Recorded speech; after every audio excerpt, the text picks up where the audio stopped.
In this video, we will be discussing about the parallel resistance circuit.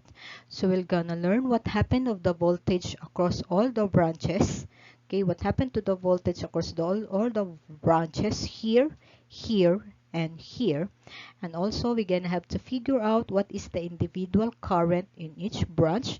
And we're gonna sum up the video by discussing how you can take all these currents to determine what the overall current is, and use that overall current to determine what the overall resistance is, or to use the other way of calculating the resistance total as well. Okay, getting started here, we have here 120 volts as our electrical source, okay, while the resistance are in parallel. In here we have the same voltage. Okay, so in here we have the same voltage in each branch. Remember that in parallel circuit, the law of voltage states that all branch in the parallel circuit will always have the same volt as the voltage source. Okay, so all branch will have the same as the voltage source. Okay, so now we can use Ohm's law to calculate what current is in each branch. Okay, so we have here the formula of Ohm's law. R is equals to V over I, and I is equals to V over R. Okay, so in getting the current, we will use this formula in each branch. Okay, so 120 volt divided by 15 ohms is equals to 8 amperes. 120 volts over 30 ohms is equals to 4 amperes.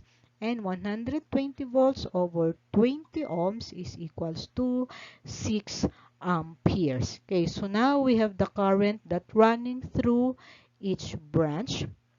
What we're gonna have to determine to do now is to figure out what is our overall current circulating in the circuit. So we're gonna have to remember there that the law of current states that the current in each branch will be added to get the total current of the circuit. So we're gonna have to do is add these three. 8 plus 4 is equals to 12. 12 plus 6 is equals to 18. So the overall total current of the circuit is 18 amperes. Okay, so now we now proceed to figure out the resistance in each branch. Okay, so the easiest way to do this is using Ohm's law.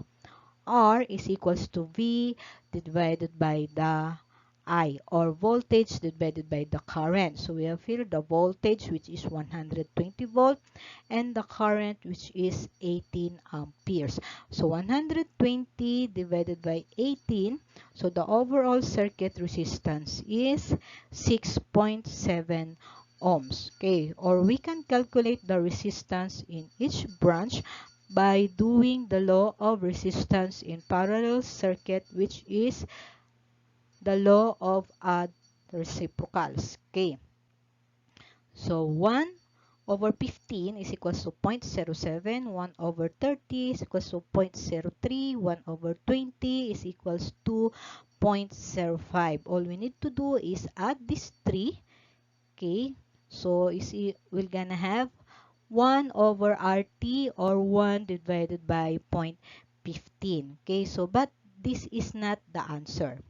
Okay, so this is not the answer. We're gonna need to reciprocate this by doing 1 divided by 0.15. So 1 divided by 0.15, the answer is 6.66, or round off to 6.7 ohms. Okay, so we have the same resistance. Okay, we can calculate in both ways, but it's up to us what we're gonna use. Okay, so nasa atin po kung ano po yung gagamitin natin, either ito po or yung reciprocal or yung odd reciprocals. Okay, so remember the rule in parallel circuit. We should remember the following rules in parallel circuits. So the voltage remains the same in each branch. So that is the first rule. Okay. The next rule, the current are splits. Okay. Add all the currents up to get the total current. And you can take your total voltage divided by your total current to get your total resistance, or you can do the odd reciprocals of the resistors to get the overall resistance. Okay, so that's all. Applying Ohm's law in parallel circuit.